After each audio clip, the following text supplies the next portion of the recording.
जिएगा इस व्रत शिव महापुराण कथा को कि व्रत बहुत बड़ा है, बहुत बड़ा व्रत है,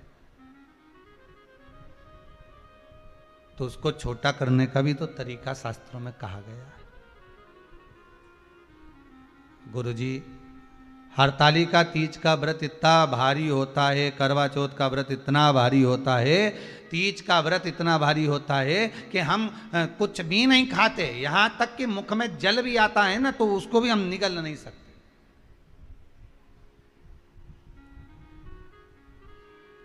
अब इतना भारी व्रत, और शास्त्र कहता है कि हरतालिका तीज का उद्यापन तो पहले होता ही नहीं, एकादशी का तो हो जाता है। और यहां तो हरतालिका तीज का, अब एकादशी का तो आप 26 एकादशी जब आपकी पूरी हो जाए, 3 वर्ष बाद अधिक मास आ जाए, 26 पूरी एकादशी का व्रत कर लो, तुम 11 पे करो, तुम्हारी मर्जी पड़े, 26 एकादशी पर जब व्रत करोगे तो ये आपके ऊपर है, 26 पर करो। पर हरतालिका तीज का जो व्रत है, इसका उद्यापन तो ना तो पहले होए और इसका उद्यापन ना 13 वर्ष के पहले होए। इसका उद्यापन तो जब तक कन्या हो, चाहे स्त्री हो, चाहे नारी हो, चाहे पुरुष हो, हरतालिका तीज का अगर उसको उद्यापन करना है तो 13 वर्ष तक तो आपको व्रत करना ही पड़ेगा, उसके बाद ही इसका उद्यापन होता है।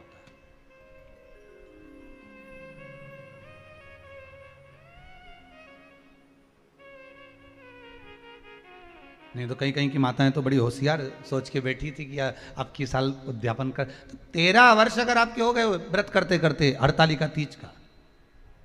हरतालिका तीज जानते हो ना?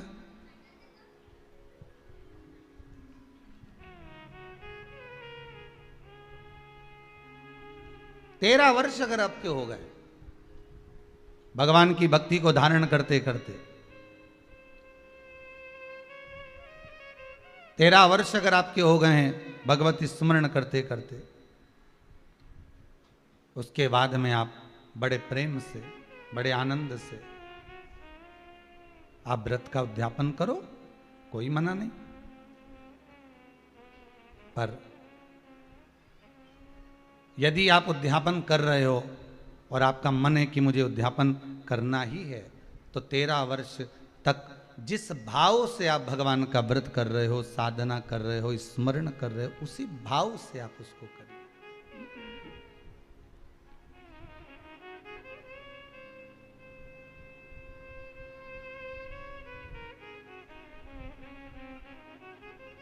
गणेश चतुर्थी के एक दिन पहले आ जाती है, सहज भाषा में समझ लो तीज को, हस्त नक्षत्र तृतीया। उसमें सबसे ज़्यादा जरूरी है हरतालिका तीज का पूजन अगर आप कर रहे हो, और हरतालिका तीज का अगर आप स्मरण कर रहे हो, तो उसमें सबसे ज़्यादा अगर कोई जरूरी है तो शंकर भगवान जहाँ विराजमान होते हैं उनके ऊपर उनकी 5 कन्याओं का होना जरूरी है। मतलब ऊपर फुलेरा बंधना जरूरी। फुलेरा का मतलब जानते हो? एक जैसे शंकर भगवान नीचे विराजमान है और ऊपर जो जलाधारी बनती है ना, तो जलाधारी की जगह पर शंकर भगवान की हरतालिका तीज के दिन जब नारियां पूजन करती हैं, माताएं पूजन करती हैं, कन्याएं पूजन करती हैं, तो उस पर जलाधारी की जगह फुलेरा बनता है, मतलब फूल की मालाएं उसमें लटका दी जाती है। अब कितनी माला लटकाना चाहिए? प्रयास करना चाहिए कम से कम 5 माला उसमें होना जरूरी है, और 5 से ज़्यादा भी लटकाओगे चलेगा, पर 5 से कम नहीं होना चाहिए फुलेरा। 5 कौन कौन है ये? जया, विषहरा, सामरीवारी, दौतली, देव। शंकर भगवान की 5 बेटी है। इससे अधिक अगर आप लटका रहे हो तो शंकर भगवान की और भी बेटियों का व्याख्यान है, मनसा है, अशोक सुंदरी है, ये शंकर भगवान की पुत्रियां। नर्मदा जी का स्मरण आ जाता है, नर्मदा है। तो ऐसा बेटियों का तो आप ज्यादा लटकाओगे चले जाएगा, पर कम नहीं। जैसे हरतालिका तीज का जो उद्यापन होता है, उद्यापन में सबसे मुख्य चीज क्या होती है कि जो भी आप वस्तु दान दे रहे हैं, जो भी आप वस्तु समर्पित कर रहे हैं, हरतालिका तीज के उद्यापन में जो भी सामग्री आप दे रहे हैं वो 5 होना चाहिए।